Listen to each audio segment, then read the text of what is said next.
見つかったのは体長およそ25センチのフクロウです。性別は不明で、顔から腹にかけては白く、頭から羽にかけては茶色で、メンフクロウとみられます。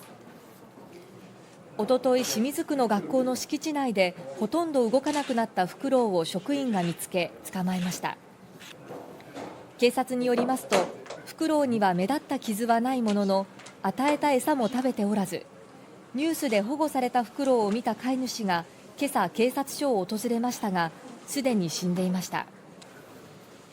飼い主によると、1週間ほど前に小屋から逃げ出し、行方がわからなくなっていたということです。